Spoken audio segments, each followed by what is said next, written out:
అధికారంలోకి ఎవరు రాబోతున్నారు? అధికారంలోది ఈసారి ఖచ్చితంగా కూటమి. నెల్లూరు నగరం ఆంధ్ర రాష్ట్రంలో ఏ కూటమి అయితే ఏర్పడిందో ఆ కూటమే ఈసారి పీఠం సాధించబోతుందండి. దీనికి మీరే అన్నారు, ఆంధ్ర రాష్ట్రంలో భారతదేశంలోనే ఎక్కడ లేని విధంగా ఈసారి పోలింగ్ అనేది జరిగింది. ఎందుకంటే ప్రజలు విసిగిపోయి ఉన్నారండి ఈ ప్రభుత్వంతో విసిగిపోయి, పోయినసారి జాలితో ఏ విధంగా అయితే జగన్మోహన్ రెడ్డి గారు రోడ్లపైన తిరుగుతున్నాడు, రాజశేఖర రెడ్డి బిడ్డ అని చెప్పి ఒక్క అవకాశం ఇవ్వమని చెప్పి అడిగితే ఏ విధంగా అయితే ఒక్కొక్కరు జాలితో వచ్చి ఓటేశారో, ఈసారి ఆ జాలితో వచ్చిన ఒకడు 10 మందిని పగతో తీసుకొచ్చి ప్రభుత్వ వ్యతిరేకంగా ఓట్లు వేశారండి. అందుకే గణనీయమైన పోలింగ్ జరిగింది. ఖచ్చితంగా ఈ పోలింగ్ ఏదైతే జరిగిందో ఇది 100% తెలుగుదేశం, జనసేన, భారతీయ జనతా పార్టీల కూటమికి ఓటు పడిందని నేనైతే అనుకుంటున్నానండి. అదే విధంగా చూసుకున్నట్లయితే అసలు ఇది వ్యతిరేకం ఓటా లేదంటే మామూలుగా సాక్షిగా రావాలి? లేదండి, ఖచ్చితంగా ఏ రోజైతే ప్రజల్లో మేము ఏ రోజైతే తిరుగుతూ వస్తున్నామో ఆ రోజే మాకు క్లియర్ పిక్చర్ అనేది ఒక నెలలోనే వచ్చేసిందండి. ఎందుకంటే ఒక దగ్గర కాదు, ఏ ఏరియాకి పోయినా కానీ ప్రజలు విసిగిపోయి ఉన్నారు. ఇక్కడ నెల్లూరు నగరంలోనే మీరు తీసుకోండి, మేము వేణుగోపాల స్వామి నగర్ మైపాడి గేట్ దగ్గర నుంచి మొదలుపెట్టాం. అక్కడికి వచ్చిన నవాపేటకు వచ్చిన, స్టోనస్పేటకు వచ్చిన, తర్వాత చిన్న బజార్కి వచ్చిన, పెద్ద బజార్కి వచ్చిన, కుక్కలగుంటకు వచ్చిన, తర్వాత ప్రతి ప్రాంతంలో ప్రజలు విసిగిపోయి ఉన్నారండి ఈ ప్రభుత్వంతో. ఎందుకంటే వీరు పథకాలు అనేది ఏదైతే 100 మందికి పథకాలు ఇస్తానని చెప్పి ఒక 20 మందికి పథకాలు ఇచ్చి, ఆ 20 మందిలో కూడా ఒక్కొక్క పథకాన్ని కట్ చేసుకుంటా ఇట్లా గేమ్స్ అనేది ప్రజలతో ఆడుకుంటూ వచ్చారండి. ఇప్పుడు ప్రజలు ఆడుకుంటే ఏ విధంగా ఉంటుంది అనేది జగన్మోహన్ రెడ్డి గారు త్వరలో చూడబోతున్నారు. జగన్మోహన్ రెడ్డి వైనాట్ 175 ఎందుకు రాదు అని చెప్పేసి గట్టిగా చెప్పారు. అయితే రెండు రోజుల కిందట ఐపాక్ వాళ్ళతో కలిసిన తర్వాత 151 సీటు పైచిలకు రావచ్చు, 22 ఎంపీ స్థానాలు రావచ్చు అని చెప్పేసి అది చెప్పారు. అది దీన్ని బట్టి ఏమనుకోవచ్చు? కొంచెం రియాలిటీకి దగ్గరకు వస్తున్నారండి జగన్మోహన్ రెడ్డి గారు కూడా. ఈరోజే పెట్టాబెడ సర్దుకుని లండన్ పారిపోయాడు. ఒక లాస్ట్ సెల్ఫీ నిన్న రామనారాయణ రెడ్డి గారు అనుకుంటానండి, ఆయన చెప్పారు లాస్ట్ సెల్ఫీ దిగేసి వెళ్ళిపోయాడు సీఎం అని. ఖచ్చితంగా ఏదైతే ఉందో ఈరోజు ఆంధ్ర రాష్ట్రం ఒక ఆపద్ధర్మ ముఖ్యమంత్రిని కూడా రాకుండా ఈరోజు ఆయన కూడా లండన్ వెళ్ళిపోయాడు. ఈరోజు రాష్ట్రంలో పరిస్థితి ఏంటంటే ఆయన గమనిస్తున్నారండి. ఎందుకంటే 175 అని చెప్పి బీరాల మాటలు పలికి, జంబాల మాటలు పలికి ప్రజల్ని ఒక ట్రాన్స్లోకి తీసుకెళ్ళాడండి. ఈరోజు ప్రజలు ఆయన ట్రాన్స్లో లేరు. ప్రజలు బయటకు వచ్చేసి స్పష్టంగా వాళ్ళకి ఏమైతే నువ్వు 10,000 రూపాయలు అనేది చేతిలో పెట్టి 25,000 రూపాయలు అనేది చేతిలోంచి తీసుకెళ్ళిపోతున్నావో అనేది స్పష్టంగా క్లియర్గా అర్థమైపోయిందండి. అందుకే ప్రజలు గణనీయంగా వేరు దేశాల్లోంచో పక్క రాష్ట్రాల్లోంచి కూడా అక్కడ వృత్తిరీత్యా ఉన్న వాళ్ళు కూడా ఓటు వేసేదానికోసం మాత్రమే ఈరోజు వారి స్వస్థలాల్లో ఆంధ్రప్రదేశ్కి వచ్చి గణనీయంగా ఓట్లేసి ప్రభుత్వం మీద ఉన్న పగని వాళ్ళు స్పష్టం చేస్తున్నారు. రానున్న రోజుల్లో కనీసం ఒక 3 పదులు కూడా దాటకుండా ఉంటుందని చెప్పి నేను అనుకుంటున్నానండి. అంటే మేము జనాల్లో తిరిగితే మాకు అర్థమైంది. మరి పిఠాపురంలో చూసినట్లయితే వాళ్ళు వైఎస్ఆర్సీపీ వాళ్ళు హైయెస్ట్ మెజారిటీ వాళ్ళకి పిఠాపురం నుంచి వస్తుంది, వంగా గీత గారిని డిప్యూటీ సీఎంగా చేయబోతున్నామని జగన్ గారు అనౌన్స్ చేశారు. మరి పిఠాపురంలో చూస్తే పవన్ కళ్యాణ్ గారు మీ అధ్యక్షులు అక్కడి నుంచి పోటీ చేశారు. మరి ఈ మేరకు అది ఏది వాస్తవం జరుగుతుందంటారు? పకటికల్లో ఏదో అంటున్నారండి జగన్మోహన్ రెడ్డి గారు. ఎందుకంటే ఆయన 5 సంవత్సరాల నుంచి సీఎం అయిన తర్వాత జనాలకి దగ్గరగా కూడా లేరు.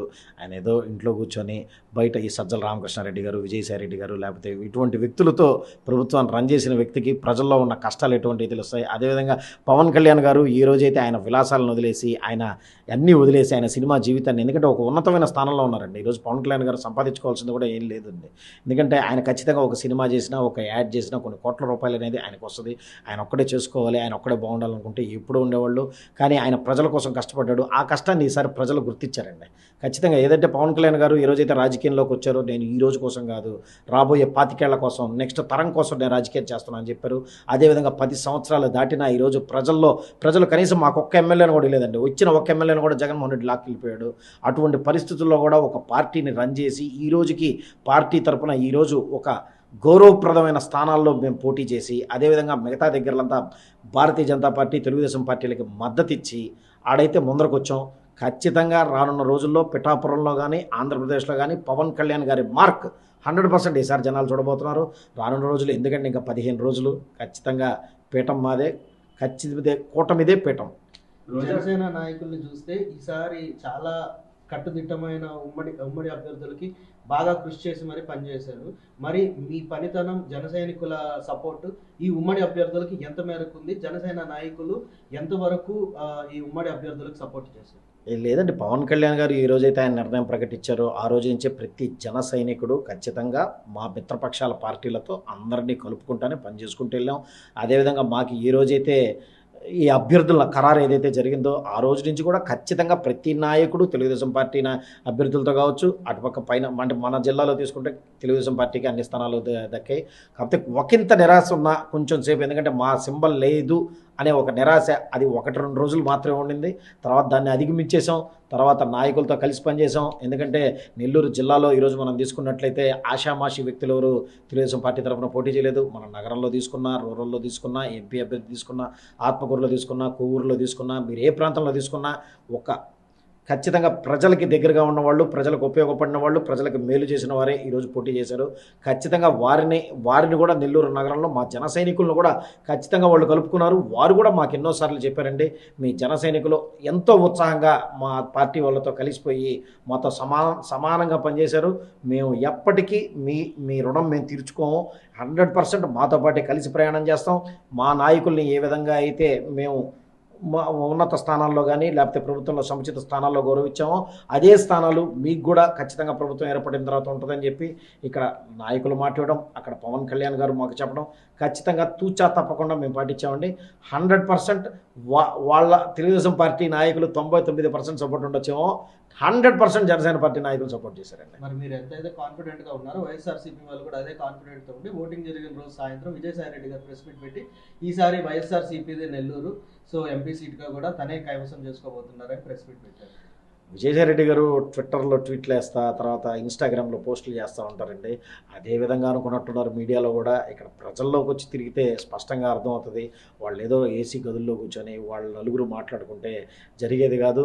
ఇది నెల్లూరు నగర రాజకీయం. అందులో విజయసాయి రెడ్డి గారు నెల్లూరు వాస్తవ్యులే కానీ నెల్లూరులో ఉన్న వ్యక్తి కాదు.